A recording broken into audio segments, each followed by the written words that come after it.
The goal today is to learn together how we can deploy so-called service applications using a technology called TOSCA. Is essentially a modeling language that simplifies the automation of software systems that leverage serverless technology. And so the structure of the day is that I'm going to spend a little bit of time to recap on some basic notions of microservices and functions as a service, so what is a serverless application. Then we will see some basics of TOSCA, this modeling language for automation. And then we talk about extension that we have done of TOSCA to deploy and configure automatically serverless and microservices-based applications, which is called the RADON TOSCA. Let's go quickly to some basics to understand about what we are talking about. First of all, let me say something about this project I mentioned that offers this tool. RADON is a large project to which several universities and companies in Europe participate across several countries. You see them here. It's a fairly large consortium. There are about 40 people. You see some of the researchers involved in this slide, and I'm the person here in the highlighted box. So the project starts from microservices. So the idea that today applications are broken down in individual services that are pretty much independent. They interact with each other, but we can think to that as software artifacts that a team develops, and then they are put together with the microservices of other teams to realize some high-level software architecture. So you have a complex software system built up upon smaller services. A microservice typically runs in a container, like a Docker container. And lately, there has been this increasing popularity of serverless functions, which are essentially very small microservices, so small that to the point that they can host basically just a single function. And they run in containers and they're very, very small. So they take very little to execute and very little memory usage typically. Now, this granular way to design a software application is different from what the software designer used to do until not long ago, where applications were monoliths, so very big, or based on service-oriented architectures, which are somewhat similar to what we are discussing here, but differ in the fact that they were before cloud computing. And so they didn't leverage cloud platforms. And now this technology of microservices and functions has been the subject of several innovations in the last few years. Serverless Function-as-a-Service refers to the idea that I can write the code of a function using Java or JavaScript and have this function executed in the cloud by the cloud provider. So I just deploy a function in the cloud, and there will be someone else, the cloud provider like Amazon, that takes care of starting, stopping, and managing the life cycle of this function for me. I just need to pay. And so how does it work? This is a simple code in Java, and the idea is that once I deploy this code in the cloud, for example, Amazon offers this service called AWS Lambda to host functions. I can deploy my function in the cloud, call it. It will run very fast, maybe just a few milliseconds, and there will be billed just for that amount of time that I consumed. There is a minimum, it needs to be 100 milliseconds, but if I had used this function for, say, 2 seconds, I would be billed for 2 seconds. And so it's a very fine grain billing, and therefore it's easier to save on money compared to, say, a virtual machine that maybe the moment you start it, you need to pay at least 1 hour of service. So it's become fairly popular because you can reduce the cost quite fast. And how are these functions used? Well, in many ways, but a very common way is that there is some event, perhaps in a physical environment, like a robot perceiving with a sensor some environmental information or some other event that comes from from a real world environment, and this event triggers a function. And so essentially there is a call to a function in the cloud that receives typically some data associated to this event and performs some action. For example, it might alarm a doctor that an elderly has fallen at home. So this chain of event triggering a function for execution is managed automatically by the cloud. And so a serverless platform is one such cloud platform that is able to host functions and automatically start them and stop them in response to events. And this is very popular nowadays, as I said, because it saves some money. Also, it allows to create fairly modern software architectures where there is a very strong decoupling between the functions that implement the logic of the application and the storage where these functions read and write data, and also all the variety of platform services that are available in the cloud can be composed with these functions to create very complex workflows. And so we can imagine that we have a library of cloud functions that we can compose them together in fairly articulated workflows to come up with a complex web application. And so this is a way that allows us to come up quickly with an application. Sometimes people assemble these serverless function-based application in a matter of hours to do demos or prototypes because they have their own library of functions. They just code a little bit, they deploy the function in the cloud, and they're able to come up very quickly with a nice demo. There are many, many uses of these functions. They go from processing data in real time to do periodic jobs, like for example, cron type jobs, which are essentially periodic activities like to, for administration purpose of a system or to do things that should happen in a particular time of the day or hour of the day. They're also used a lot in machine learning. Imagine data that flows to functions that run some machine learning operation on the data. And so you can imagine very complex workflows that analyze data through machine learning techniques. Even big data platforms such as MapReduce, where the data is first injected in a map and then goes into a reduce. So there is a natural workflow present in the platform itself. These kind of workflows can be reproduced very easily with functions. Now, what is RADON? Well, in RADON, we try to help people creating these software applications using functions, and in such a way that it's very easy to run your functions, not just say on Amazon, but also on the other providers like Google, Azure, with very little effort to change from one platform to the other. And so you can redesign and adapt the architecture fairly easily.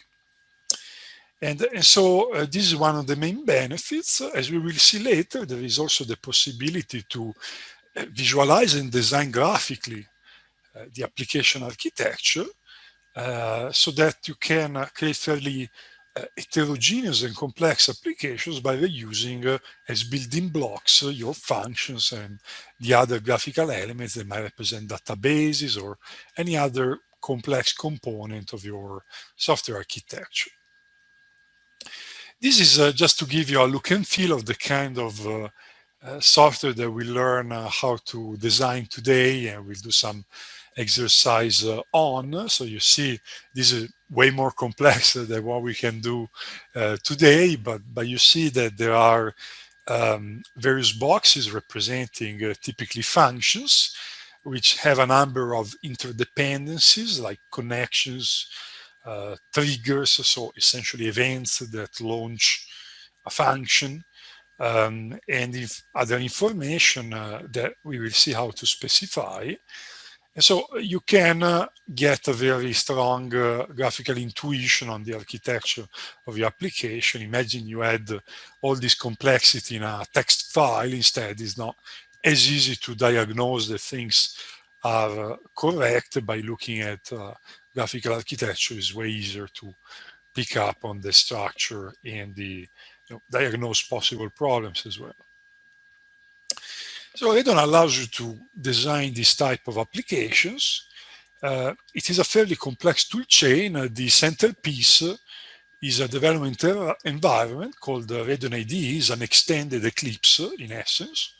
That is equipped with a number of tools to analyze the design and to help with the deployment of the application.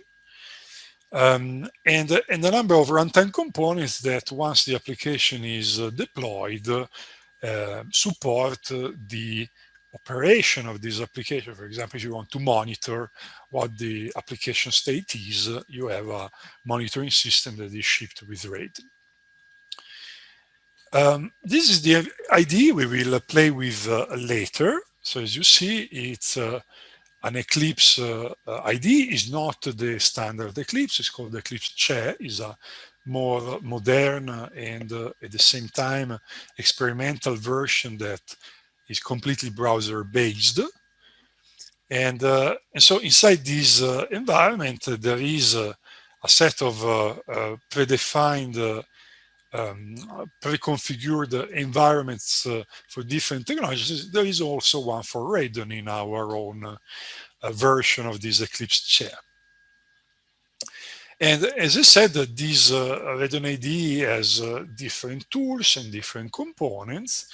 One key notion is that at the end of the design and implementation of an application, TOSCA, the technology we are going to talk about later in the slides, is going to be used in the following way. The IDE will produce a textual document that specifies the software architecture of the application we want to deploy.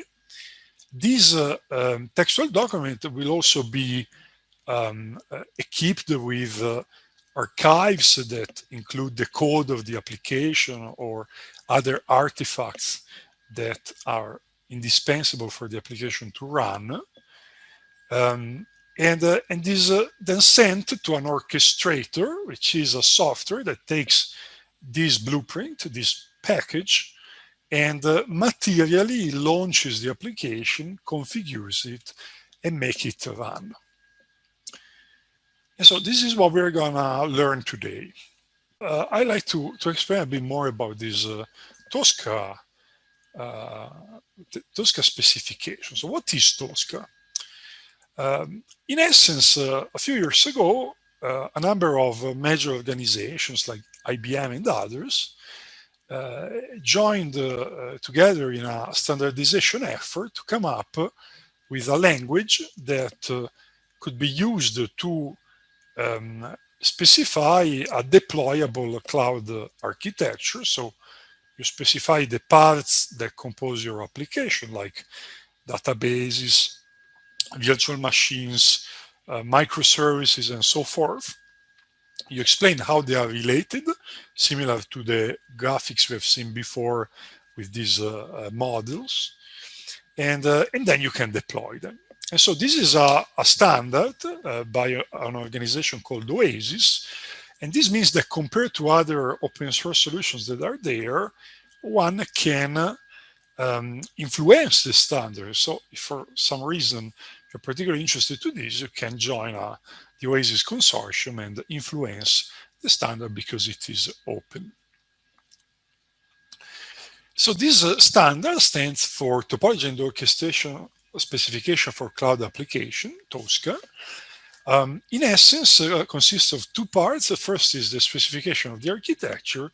The second is the material deployment and management of the application lifecycle. We will focus in particular on the application structure. This is an example of how a TOSCA model looks like. So you see that is a YAML file, is essentially a lightly formatted text format where the spacing is used to indent different variables and properties of the system. This is an example of a function, how it is specified in the TOSCA we use. We will go through these properties in the next slides. So let's make an example of a system where we want to deploy, for example, a typical website. And so you will have a web server that could be hosted on a virtual machine. This virtual machine may be running on the cloud. And on top of these web servers, there is a PHP application, which is the website itself. And so this set of boxes could be a high-level way to represent the TOSCA model for this system. So you see the properties annotated on each of these boxes. We call these boxes node templates. So they describe the component that you want to deploy, one of the components. And there are obvious interdependencies between these components. For example, the VM can be hosted on the cloud, on EC2, on Amazon, and therefore we would call this relationship template between this VM and the Amazon EC2 node template. Every node template has an assigned type, which explains what kind of entity that is. For example, this web server we see here is Apache web server. And similarly, you see for the other nodes, essentially what you see on top is a custom name that you give to this node, but what the node represents is its type. Every node, as we have seen, has some properties that describe key characteristics of this node. Some can be optional, other can be mandatory. For example, for a web server, you typically need to specify the port on which it is listening for requests to web pages, and this will be port 80. There is also a need to verify that once you establish certain relationships between two nodes, the two nodes are compatible and can be in those relationships. So basically what you can do is that you can expose with particular node types, for example, with the VM, Ubuntu VM node type, in TOSCA you can require that every VM needs to bind with a node that exposes the capability can host VM. And so the requirement is this connector in the VM that needs to be paired with the capability can host VM. And so if two nodes are compatible, so one has a requirement and the other a capability that are compatible, they can be bound to each other. And so after these checks of, and the bindings of capabilities and the requirements, you have a structured graph that describes the architecture.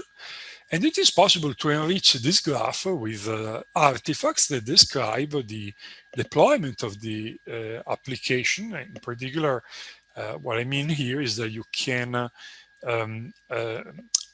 require that the deployment phase brings forward these artifacts into the runtime environment. So one can attach, for example, the application code or other artifacts. There is also the possibility in TOSCA to specify as part of the model itself particular scripts or code that should be launched in response to particular lifecycle events. For example, when a VM is first bootstrapped, when it started, you can require as part of the language that a particular script is executed upon start. Sorry. And you can materially bind this script to the TOSCA model, so you attach the implementation of this script or code to the TOSCA model itself. And so you end up that you have this graph with attached artifacts that could represent the code of your scripts or the code of your functions. And then you need to bundle all of these nodes and code and artifacts into an archive. So this, the TOSCA graph is called a service template. The service template plus all these artifacts are zipped together, and the zip is typically renamed as a .csr file, even though it's a plain zip. And this is a cloud service archive, so it's a zip file that includes a TOSCA model and all the artifacts. And so this is how a CSR might be thought of. As you see, there is this graph that represents the topology, and then there are various other files that qualify what the nodes like Apache 2.4 or Amazon EC2 mean. So you can have your library of definitions that explain what these nodes are, and then the application topology is a particular instance of those general definitions. Then you have the artifacts, and you see here in the middle, there can be sometimes also essentially deployment workflows, so instructions on how this should be executed, the deployment and configuration of the application. And so this CSR, this zip file, is sent to a standalone software called the orchestrator. We will see later today one called xOpera. The orchestrator picks this archive and then, as I said, is able to start or stop the application in the cloud, configuring everything automatically with the code and scripts that were supplied. And so this already said that you also have information on the deployment plan that comes with this CSR. And so essentially the system, the orchestrator can look at these instructions for deployment, this plan, and progressively bring up the different components specified in the topology template until the application is running. Okay, so now let me ask first if there is any question about what I've shown so far. Any doubt? Feel free to unmute if you have any question.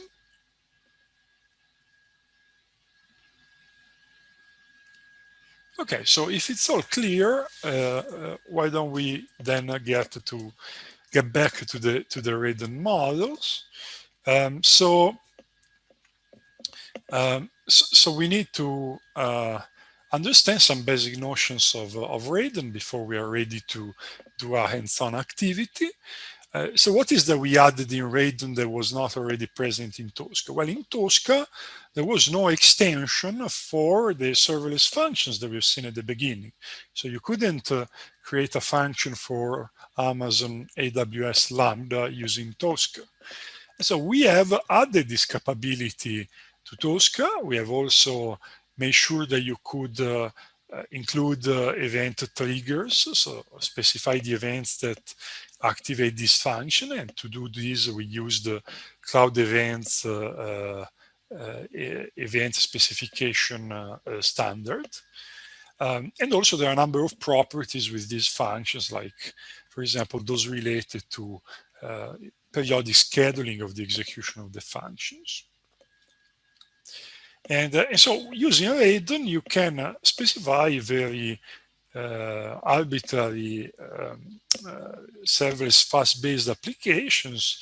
Most of our support is on AWS, Google, and Azure, AWS being the best supported.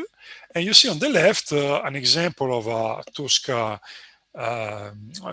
topology template where there is a platform, AWS platform, which is also represented graphically here at the bottom of the graph. That is where we want to deploy the function.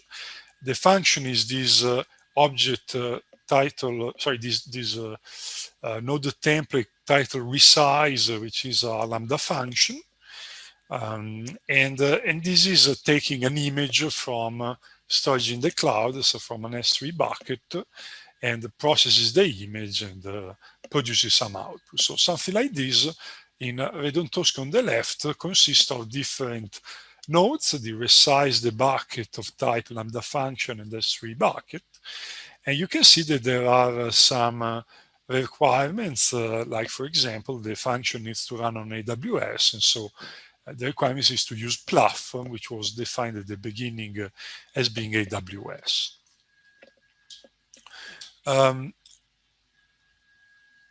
So the different boxes here map to different elements of the TOSCA. Also, the relationships between these nodes allow us to describe the events.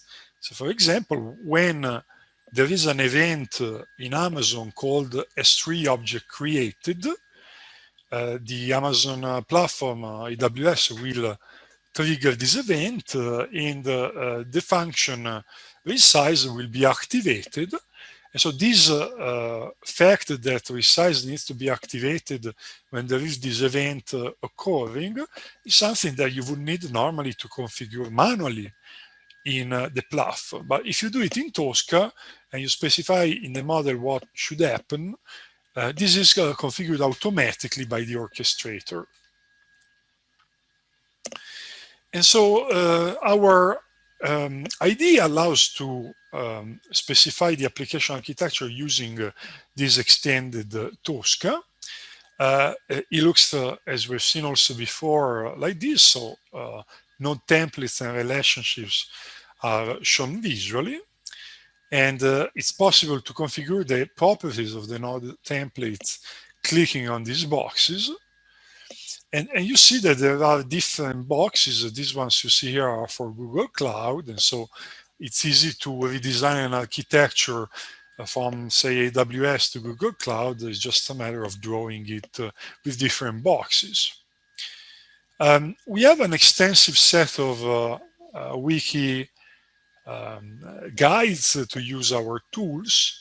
And so if you go to the RADON project website, you will find at some point a sort of index of all these resources that teach how to use our tools. And so the resource you've just seen is for the graphical modeling tool. But there are also many other tools, as I said. In particular, xOpera is the orchestrator that deploys these TOSCA models in the cloud.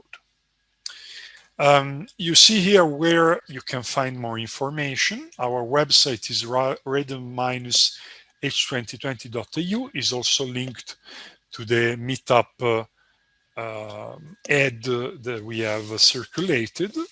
There are videos and other pointers there, but we have also a GitHub repo that has in particular a repository called the RADON methodology, which is this index of all the available information about the tools and the project.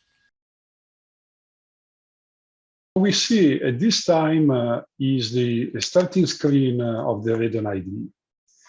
In particular, it is possible to note that there is this RADON particles folder on the left, which offers a number of service templates and essentially examples for those who are starting with RADON on how to define RADON blueprints, so essentially application architectures together with supporting artifacts.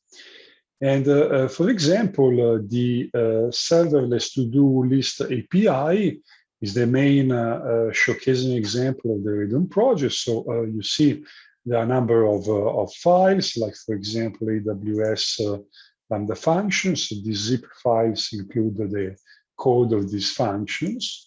But we are interested in particular to the TOSCA model. So the service template.tosca, as you can see, is a YAML file that describes the application that we want to study in this demo. This is a distributed system consisting of functions running on AWS Lambda. There will be an API gateway as well that coordinates the access to this function. And some data will be stored on AWS DynamoDB. So as you can see, this file is fairly lengthy, and so we could scroll down to check all the properties of the different functions. So for instance, this is function number 4, and we can see that besides some metadata that pertains to the graphical visualization of this function, there is information related to a handler of the calls to this function, the programming runtime, which is Node.js, as well as other information like timeouts. And you see that this function is associated to a file delete.zip, which provides the implementation of this function. So clearly, this is fairly readable, but the file is fairly lengthy, so it is quite difficult to see the big picture.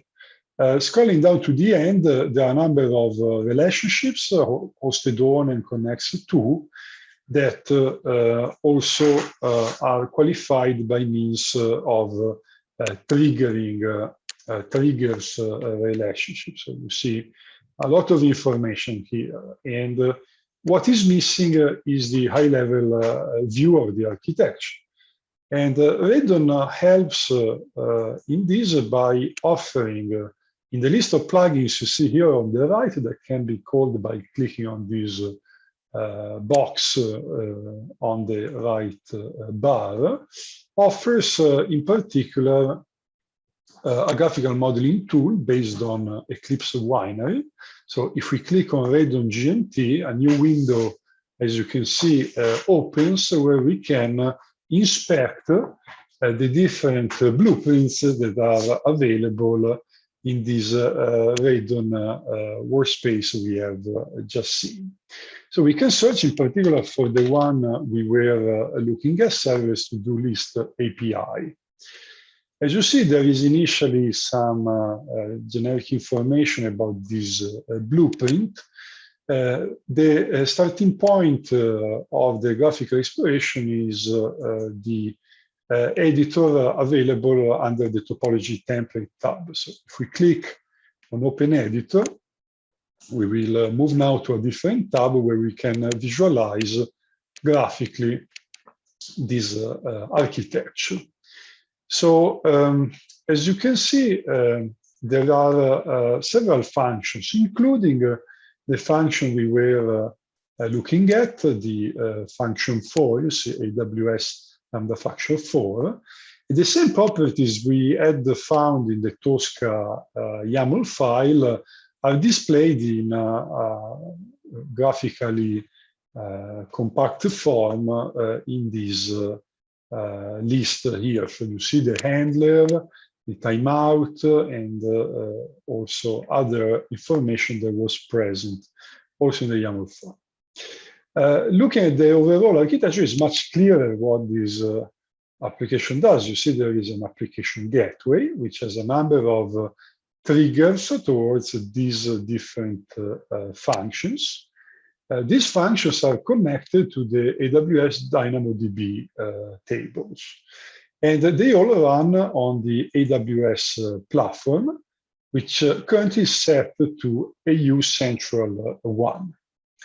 And so just to give you a sense of this environment, I will delete this hosted on relationship between the AWS gateway and the platform. So we can delete this connection. And what we can do now is to try to redo this connection. So we click on requirements and capabilities. So in terms of requirements, the deployment is expressed through this hosted on relationship. And in terms of receiving end capabilities, the AWS platform can host.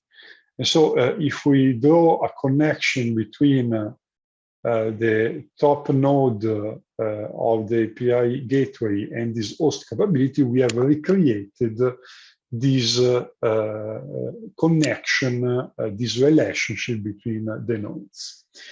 And clearly we could continue setting different relationships or creating new nodes. For example, if we want to create a new AWS Lambda function, we would go here in the palette on the left and drag a new function, which we could also deploy. We could parameterize similarly to the other functions. We don't need this for the example. Also, this palette on the top allows to select additional options for these elements. For example, with the artifacts, we can see the artifacts that have been attached to each of these nodes. So you see this delete item zip file we had seen before. If we want, we could attach either other artifacts, either from a remote URL or uploaded, for example, from our disk or from the Eclipse workspace itself. So this is very nice in terms of graphical look. We can save when we have done the changes. And we can return to the earlier screen if we have closed the tab by clicking on Manage.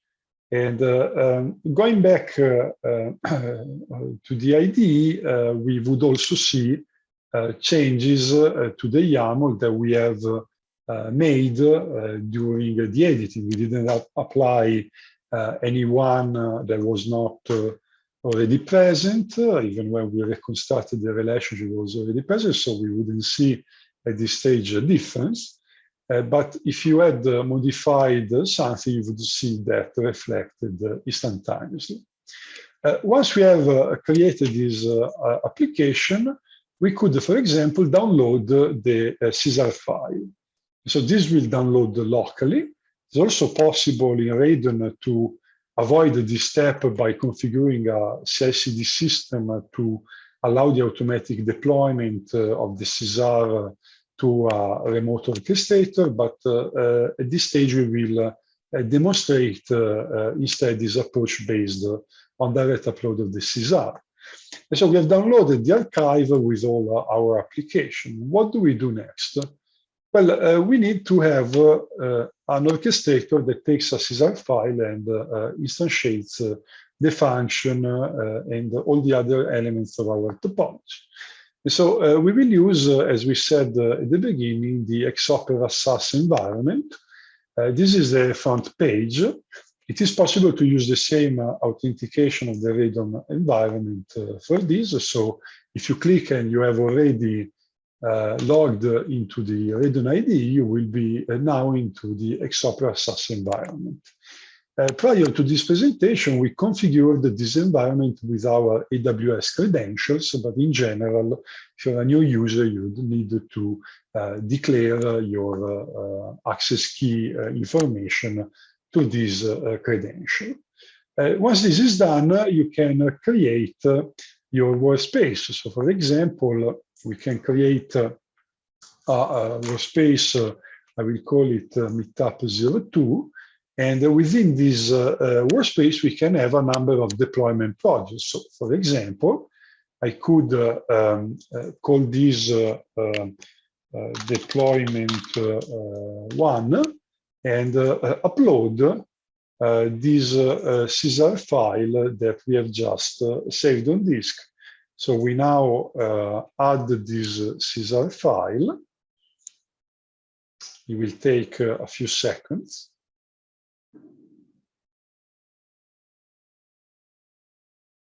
So this is uploading, and when the upload is completed, we will have the possibility to deploy. Before we materially deploy the application, we need also to bind this workspace to the AWS key under the secrets menu, which I've just shown. And what will happen behind the scene is that the xOpera orchestrator will receive this Caesar and will start to materially implement the execution of this deployment workflow. In general, the graphical user interface you see here in xOperaSaaS is convenient for interacting with the orchestrator, but there is also the possibility to install this orchestrator from the command line. So using Python, it's very easy to do so.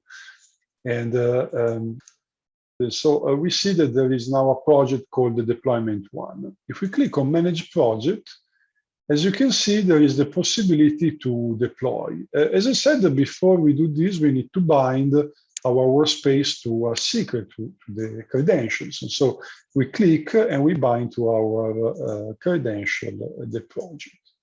At this point, we are ready to deploy. So we do deploy project, and this will start all the operations of the orchestrator. So you see that the deployment is in progress.